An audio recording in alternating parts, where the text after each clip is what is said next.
अस्सलाम वालेकुम। उम्मीद करता हूँ कि आप लोग खैरियत से होंगे। आज हम फ़िज़िक्स 101 का लेक्चर नंबर 30 करते हैं, जो कि काफ़ी इम्पोर्टेंट है।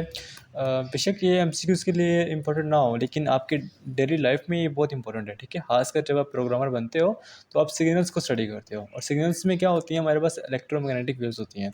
अब ये होती क्या है, पहले इसके बारे में थोड़ा सा ना मैं ब्रीफली बताता हूँ, बाद में जाके हम मज़ीद क्या कहते हैं कि एक्सप्लेन करते हैं। देखो, स्टार्टिंग की बात करें तो जब आपके एक चार्ज है, स्टैटिक चार्ज, तो आपको पता है कि वो इलेक्ट्रिक फील्ड जनरेट कर रहा होता है। अगर हम उस चार्ज को मूव करें तो उसके राउंड अबाउट एक मैग्नेटिक फील्ड जनरेट होती है, ठीक है? लेकिन अगर हम उस मूविंग चार्ज को ऑसिलेट करें, और आप जब उसको ऑसिलेट करेंगे उसका फ्लक्स फ्लक्स चेंज होगा, उसको या फिर उसको हम एक्सेलरेट करें, तो क्या होगा कि उस जो उसकी मैग्नेटिक फील्ड है वो भी साथ साथ चेंज होगी, और देन ये मिलजुल के ना, ठीक है, ये इलेक्ट्रिक फील्ड और मैग्नेटिक फील्ड की कम्बिनेशन के से हमारे पास इलेक्ट्रोमैग्नेटिक वेव जनरेट होती हैं। अगर हम बात करें, ये दोनों जब कॉम्बिनेशन होता है तो ये दोनों एक दूसरे के परपेंडिकुलर होती हैं, यानी कि अगर हम छोटी सी एग्जांपल लेना तो इलेक्ट्रिक फील्ड और मैग्नेटिक फील्ड दोनों क्या होंगी, परपेंडिकुलर होंगी। आई मीनिंग अगर ये एक्स डायरेक्शन में है और ये वाई डायरेक्शन में है, तो जो हमारी क्या कहते हैं कि इलेक्ट्रोमैग्नेटिक वेव्स होगी वो हमारी जी डायरेक्शन के अंदर होंगी, थर्ड डायमेंशन के अंदर, ठीक है। अब हम अपने लेक्चर की तरफ आते हैं जी, बगैर टाइम वेस्ट किए हुए। Before James Clerk Maxwell. अब मैक्सवेल एक साइंटिस्ट था, इससे पहले की जो फिज़िक्स हमने पीछे पढ़ी है ना, वो इससे पहले की फ़िज़िक्स है, ठीक है, इसके आने से पहले की। 1865 एमसीक्यू के लिए याद रखिएगा।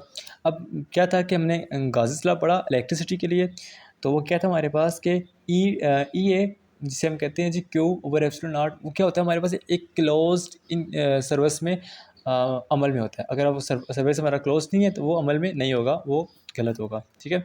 अगर हम बात करें मैग्नेटिज्म का इन बी ए, तो वो भी हमारा क्या होता है कि ज़ीरो होता है क्लोज सर्विस के अंदर, क्लोज सर्विस में अप्लाई होता है। फेरेडे लॉ भी हमारा क्या होता है, क्लोज सर्विस में होता है।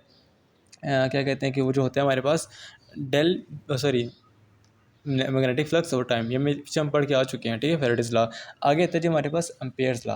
एम्पेयर्स लॉ होता है एम्यूनट आई, ये भी हमारे पास क्लोज सर्विस में अवेलेबल होता है, यानी कि अगर हम इसको अप्लाई करें ओपन सर्विस में तो नहीं होगा। इसी तरह इसके बाद क्या हुआ कि जो हमारे पास मैक्सवेल था ना, उसने रियलाइज़ किया कि जो फोर लॉज हैं, ठीक है, ये फोर लॉज हैं, ठीक है, they are not consistent with the conservation of charge. इसने कहा कि ये चार्ज के लॉ को ना कंजर्व नहीं कर रहे, कुछ कोई नहीं मिस्टेक है, ठीक है।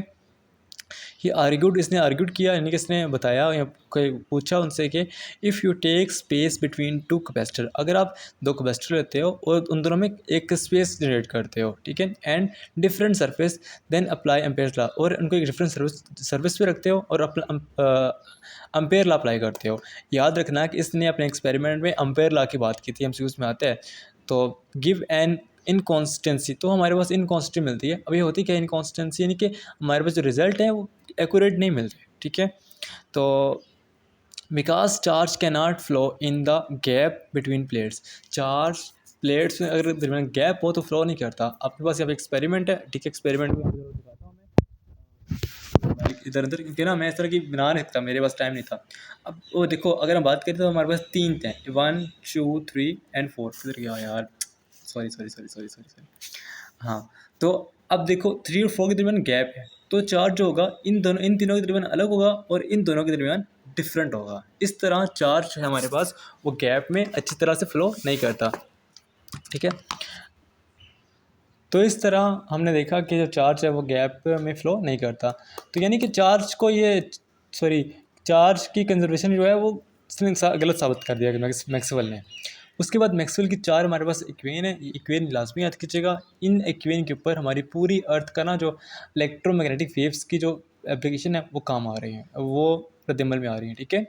इनको लाजमी याद कीजिएगा। अब ये आई कहते हैं कहाँ से हैं, किस तरह आती हैं, वगैरह वगैरह होता है, ये बहुत लंबी चौड़ी बातें हैं। इवन कि मेरे सर थे फिज़िक्स के, तो वो कह रहे थे कि हमने ये जाके ना फिज़िक्स के फोर्थ सेमेस्टर में पढ़ी थी, और हमें ये 101 में पढ़ा रहे हैं, सिर्फ फिज़िक्स से इंट्रोड्यूस करवा रहे हैं, ठीक है। तो इनको समझना बहुत मुश्किल होता है।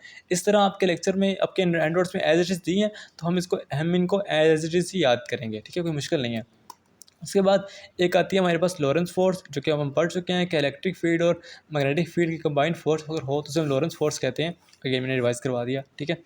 आगे मैक्सवेल ने क्या कहा था जी, मैक्सवेल ने कहा था कि नो मीडियम इज़ रिक्वायर्ड, कि कोई मीडियम रिक्वायर नहीं होता, दे ट्रेवल थ्रू वैक्यूम, ठीक है। जो अब दे यहाँ क्यों यूज़ किया है, क्योंकि बात कर रहे हैं इलेक्ट्रोमैग्नेटिक वेव्स की, कि इनको मीडियम रिक्वायर नहीं होता ट्रैवल करने के लिए, ये वैक्यूम में ट्रैवल कर सकते हैं। वैक्यूम क्या होता है, वैक्यूम तो कुछ बच्चों को पता होगा, लेकिन कुछ बच्चों को वैक्यूम का नहीं पता। वैक्यूम कहते हैं हला को, जहाँ कुछ भी ना हो। अगर अगर हम अपनी बात करें ना, ठीक है, हमारी जो हवा होती है या फिर हमारा सर्विस अर्थ का, यहाँ पर एयर मौजूद है, एयर ये वैक्यूम नहीं है। अगर हम एक बॉक्स लें, वहाँ से एयर रिमूव करें तो वो चीज़ वैक्यूम होगी, ठीक है। या फिर हम अपने अर्थ क्रस्ट से बाहर जाएँ तो वो जो इलाका होगा अर्थ के बाहर, उसको हम कहते हैं जी वैक्यूम है। वैक्यूम में आपको आवाज़ भी सुनाई नहीं देती, ठीक है। आपको मेरी आवाज़ आ रही है ना, इसी तरह आपको किसी और बंदे की भी आवाज़ सुनी होगी। तो वो क्या है कि हमारी अर्थ में रह रहा है, तो साउंड वेव को ट्रैवल करने के लिए मीडियम की ज़रूरत होती है। तो हम साउंड वेव पे चले गए हैं, लेकिन सर बता रहा था नॉलेज के लिए कि हमारी अर्थ पे हवा एग्जिस्ट करती है, ये वैक्यूम नहीं है, सही है। लेकिन अगर वैक्यूम भी हो, अब सन से लेके ज़मीन तक सारा वैक्यूम ही है, कोई चीज़ नहीं है, ठीक है। सन की जो आवाज़ होती है, यानी कि वहाँ पे सन में हर टाइम बॉम्ब ब्लास्ट हो रहे होते हैं, ठीक है। तो उनकी जो धमाकों की आवाज़ होती है वो हम तक नहीं पहुँच रही होती, लेकिन जो उनकी एनर्जी है वो थ्रू लाइट हम तक पहुँच रही है, इलेक्ट्रोमैग्नेटिक वेव्स के ज़रिए। इट्स मीन के वैक्यूम के अंदर इलेक्ट्रोमैग्नेटिक वेव ट्रैवल कर सकती हैं, जबकि साउंड वेव ट्रैवल नहीं कर सकती, क्योंकि साउंड वेव को मूव करने के लिए मीडियम की ज़रूरत होती है। अब बात करते हैं जी नेक्स्ट पॉइंट पे, the speed of propagation is c for all waves in vacuum. कहते हैं कि इलेक्ट्रोमैग्नेटिक जितनी को जो सी मर्जी वेव हो, ठीक है, उनकी स्पीड सेम होती है वैक्यूम के अंदर। इंपॉर्टेंट चीज़ है ये वाली, कि स्पीड सेम होती है वैक्यूम के अंदर। आगे आता है जी, there is no limit to the amplitude और फ्रीक्वेंसी। कहता है कि इसकी एम्पलीट्यूड की फ्रीक्वेंसी की लिमिट नहीं होती, छोटी बड़ी हो सकती है, सही है। आगे चलते आगे देखें तो आगे हमारे पास एक वेव है जी, इसे हम कहते हैं साइनोसॉइडल वेव, पहले मैं पढ़ा चुका हूँ, ठीक है। अब इन वेव्स के थ्रू आपकी ना इलेक्ट्रोमैग्नेटिक वेव ट्रैवल करती है। अब वेव का काम क्या होता है, वेव कहते हैं उस चीज़ को है जो एनर्जी ट्रैवल करती है। अगर हम बात करें ना, एक समंदर में के किनारे खड़े हैं, ठीक है, वहाँ पे जो सी वेव होती है, अब वो भी आपको धक्का दे रही होती है, यानी कि वो भी आपको एनर्जी ट्रैवल कर रही होती है, ठीक है। तो हर इलेक्ट्रोमैग्नेटिक वेव वेव के जरिए थ्रू करती है। अब हर वेव के अंदर दो से तीन चीज़ें होती हैं, ठीक है। एक होती है आपकी वेवलेंथ। वेवलेंथ क्या होती है, दो पीक्स के दरमियान ना, दो पीक के दरमियान का फासले को हम वेवलेंथ कहते हैं। क्या कहते हैं जी, दो पीक की, दो मैक्सिमम जो पीक होती है। अब ये वेव का हाईएस्ट पॉइंट है, यहाँ से लेके दूसरी हाईएस्ट पॉइंट तक का ये जो फासला होता है, इसे हम वेवलेंथ कहते हैं। और अगर हम बात करें एम्पलीट्यूड का, तो वेव का ऊंचा हो जाना, ठीक है। अब बात करें यहाँ से लेके यहाँ तक का फासला, एम्पलीट्यूड कहलाता है, सही है। यहाँ फिर यहाँ से लेके यहाँ तक का फासला एम्पलीट्यूड कहलाता है। वेवलेंथ नेगेटिव में हो सकती है, ठीक है। ये चीज़ मैंने बताई कि वेवलेंथ क्या होता है और एम्पलीट्यूड क्या होता है। वेवलेंथ को हम लोग लैम्डा से शो करते हैं, ये चीज़ याद रखिएगा। अब आपके पास एक एग्जांपल थी, उस एग्जांपल में ना आपकी हैंडआउट्स में कंप्लीट नहीं बताया गया था, लेकिन मैं आपको कंप्लीट बता रहा हूँ कि क्या होता है जी। कहते हैं कि रेड लाइट, अब रेड लाइट का क्या सीन है जी, मैं बाद में इससे नीचे आपका ये वाला बताऊँगा। रेड लाइट हैज़, उसने कहा है कि रेड लाइट की जो वेवलेंथ है वो कितनी है जी, 700 नैनोमीटर है, और इसकी फ्रीक्वेंसी अपनी फाइंड करनी है। अब इनका रिलेशन क्या होता है, फ्रीक्वेंसी और लैम्डा का, वेवलेंथ का। आपके पास ये फार्मूला होता है, c is equal to f lambda, c is equal to f lambda. अब c क्या होता है, स्पीड ऑफ लाइट, जो कि हर वैक्यूम के अंदर सेम होती है। f के आपने फाइंड करना है, लैम्डा आपको दिया गया 700 न्यूटन नैनोमीटर। अब हमने इस फार्मूले में वैल्यू पुट किया जी। अब हम देखो, हमें ना f चाहिए था, तो हम लैम्डा को इधर लेके आ गए, तो ये क्या हो गया, डिवाइड हो गया, c ओवर f हो लैम्डा हो गया, सही है। अब c की वैल्यू हमें पता होती है, c की वैल्यू हमें जनरल पता है कि वो क्या है, 3.0 मल्टीप्लाई 10⁸ मीटर पर सेकेंड। याद रखना, यहाँ पे किलोमीटर नहीं है, मीटर पर सेकेंड है। अक्सर बच्चे यहाँ पर किलोमीटर को ठीक कर लेते हैं, वो गलत होती है, सही है।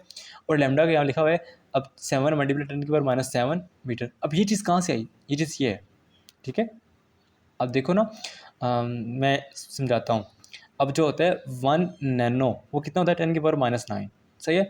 अब अगर हम इसको देखें तो इसका जो पॉइंट है वो यहाँ पे है ना, एंड पे है, 700 है ना। तो अगर पॉइंट को हम यहाँ पे लेके आ जाएँ, सही है, तो क्या होगा, 10⁻² ऐड होगा, क्योंकि हमने 2 ज़ीरो कम किए ना, तो 10⁻² ऐड हो गई हमारे पास, और ये हमारे पास नैनो की जगह आ गया, सही है, मीटर एज इट इज़।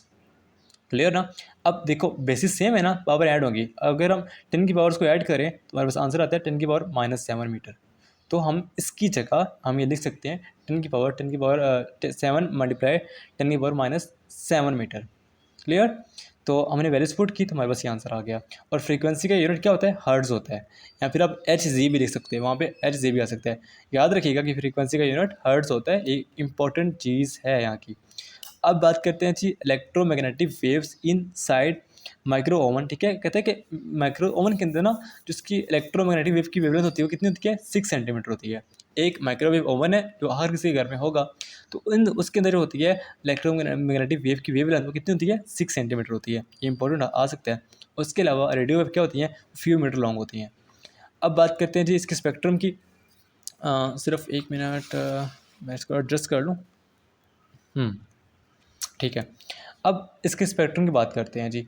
आपके पास इलेक्ट्रोमैग्नेटिक वेव का इस तरह का स्पेक्ट्रम होता है जिसमें इस तरफ रेड वाली राइट में रेड होता है, ऑलमोस्ट रेड येलो वगैरह वगैरह, और इधर आपका ग्रीन ब्लू होता है। ठीक है, जिसे हम कहते हैं कि ये गैमा रेज है, सही है, गैमा रेज शो कर रहे होते हैं। अब ये पूरा इलेक्ट्रोमैग्नेटिक वेव का स्पेक्ट्रम होता है। अब बात करें तो इस तरफ ना जो इसकी फ्रीक्वेंसी होती है, सॉरी जो इसकी वेवलेंथ होती है वो 400 नैनोमीटर तक छोटी होती है, जबकि बात करें इस तरफ तो मैक्सिमम 700 नैनोमीटर होती है। ये एन ऊपर लिखा हुआ मैंने, सही है, याद देख लीजिएगा, 700 नैनोमीटर, यानी कि 400 से लेके 700 नैनोमीटर तक इसकी फ्रीक्वेंसी वेवलेंथ होती है, सॉरी। और अगर हम बात करें कि इसमें विजिबल रीजन कौन सा है, तो ये वाला रीजन जो सिर्फ है हम वो देख सकते हैं। ठीक है, इंफ्रारेड कौन होता है, इंफ्रारेड कहते हैं बच्चे जो एनिमल्स होते हैं ना वो इंफ्रारेड में देख सकते हैं, लेकिन हम नहीं देख सकते, शेर वगैरह हो गया ना। तो बस ये याद कीजिएगा कि 400 होती है हमारे पास गैमा रेज की, और इसे हम कहते हैं अल्ट्रा वायलेट वगैरह, और इस 700 होती है हमारे पास रेडियो वेव्स या फिर रेड लाइट वगैरह की। ठीक है, और 500 से 600 के दरमियान हम लोग देख सकते हैं, ऑलमोस्ट विजिबल रीजन होता है हमारा इसके मिड में। अब बात करते हैं electromagnetic waves move in Z direction. इससे मैंने पहले बताया था आपको कि जेड डायरेक्शन में मूव करता है। Electromagnetic waves can travel through empty space, ये भी मैं बता चुका हूँ पहले। उसके अलावा suppose an electric field has been created, if ये वही बात कर रहा है कि इलेक्ट्रिक फील्ड अगर हम क्रिएट करते हैं फिर उसका फ्लक्स चेंज होता है, उसके बाद मैग्नेटिक फील्ड उसके अंदर आती है, फिर उसको जब हम इलेक्ट्रिक फील्ड को एक्सीलरेट करें या ऑसिलेट करें तो मैग्नेटिक फील्ड का फ्लक्स कंटिन्यूस चेंज होता है, देन जाके हमारे पास इलेक्ट्रोमैग्नेटिक वेव्स बनती हैं। यहाँ पे कुछ चीज़ मैं देखता हूँ, अगर इंपॉर्टेंट हुई तो वो मैं करवाऊँगा, वरना मैं वो छुड़वा दूँगा जी। The procedure of electromagnetic waves is done by forcing current to very rapidly in a small piece of wire. इसमें आप इसे याद कीजिएगा कि मैक्सिमम जो पावर होती है ना थीटा की, वो पाई/2 होती है, थीटा की वैल्यू एमसीक्यू में आ सकता है। ठीक है, और एटलीस्ट कितनी होती है, 0 होती है। अब एक इंपॉर्टेंट टॉपिक है, यहाँ बात करते हैं जी। आप देखो कि कहते हैं कि when light are electromagnetic waves, ठीक है, come from a source like candle और microwave, there electric field vibrate any many directions. कहते हैं कि जब ना आपकी इलेक्ट्रोमैग्नेटिक वेव आती है या लाइट आती है तो वो क्या होती है, वो हमारे पास क्या कहते हैं कि अनपोलराइज होती है। अनपोलराइज मीन कि वो डिफरेंट डायरेक्शन में जा रही होती है, बढ़ रही होती है, लेकिन हमें एक डायरेक्शन में चाहिए होती है। उसके अलावा जो इसका आंसर है वो यहाँ पे नीचे लिखा हुआ है मेरे पास कि वो use metal plates with slits use करते हैं। हम यूज़ क्या करते हैं जी, 1 मिनट सिर्फ, ठीक है, 1 minute. We use metal plates, हम इसके लिए क्या यूज़ करते हैं, मेटल प्लेट्स यूज़ करते हैं विद स्लिट्स के साथ। अब स्लिट्स क्या काम करते हैं, this change the wave from unpolarise to polarise, यानी कि जो वेव हमारे पास डिफरेंट डायरेक्शन में बढ़ रही होती है वो सिर्फ एक डायरेक्शन में चली जाती है, किसके ज़रिए, मेटल प्लेट्स के ज़रिए। ठीक है, वो क्वेश्चन आ सकता है कि वो कौन सी चीज़ है जो मतलब कि आपके इलेक्ट्रोमैग्नेटिक वेव को अनपोलराइज से पोलराइज करती है, तो वो हमारे पास आती है मेटल प्लेट्स स्लिट्स होती हैं हमारे पास। ये चीज़ लाजमी इसको पढ़ लीजिएगा, याद कर लीजिएगा, याद रखिएगा कि वो कौन सी चीज़ है जो वेव को अनपोलराइज के बाद पोलराइज करती हैं, तो वो हमारे पास मेटल प्लेट्स स्लिट्स हैं।